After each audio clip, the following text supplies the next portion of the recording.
Isa sa mga gulay na hirap akong mapakain sa mga anak ko ang munggo, pero napakahilig nila sa nuggets. So naisipan ko na gawing nuggets ang munggo na ayaw nila. At nagulat ako sa lasa dahil ang sarap at ang crunchy. At ang maganda pa dito mura lang ang magagastos mo. Gusto mo rin ba?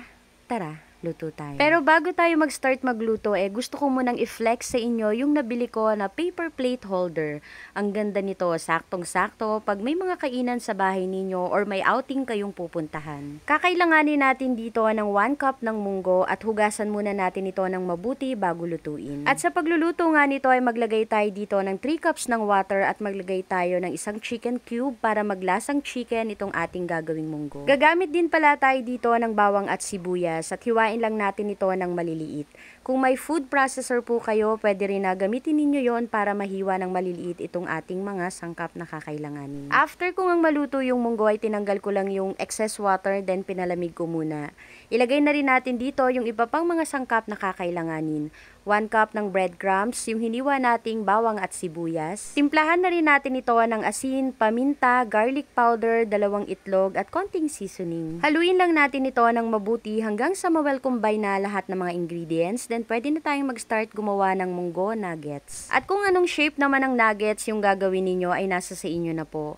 Pero ako ay nag-form lang dito ng parang rectangular or oval yata ito. Gusto ko sanang gawin dito ay oval, kaya lang parang naging rectangular na yung shape na nagawa ko. After nga nating magawa lahat yung munggo nuggets, ay ilagay lang muna natin to sa freezer. Then pwede na tayong gumawa dito ng butter mixture. Pagsama-samahin lang natin dito yung all-purpose flour, cornstarch, then timplahan na rin natin ito ng mga pampalasa. Mag-add din tayo dito ng tubig at pakonti-konti nga lang yung paglalagay ko hanggang sa makuha natin yung ganitong consistency. At para mas lalong sumarap yung ating gagawing munggo nuggets, ay gumawa na rin tayo dito ng napakasarap na sausawan or dipping sauce.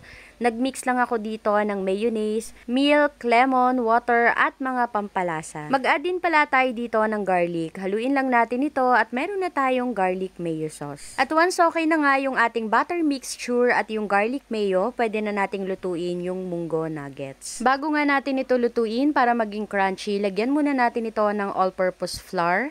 Then, i-coat natin dito sa butter mixture na ginawa natin kanina. Lutuin lang natin ito hanggang sa mag-light brown. At para mas maging crunchy, i-double fry natin ito. Tanggalin lang muna natin yung mga dumi na naiwan sa mantika.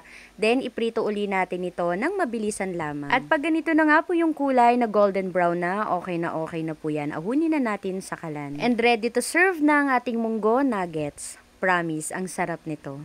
Gusto mo rin ba? Tara, kain tayo.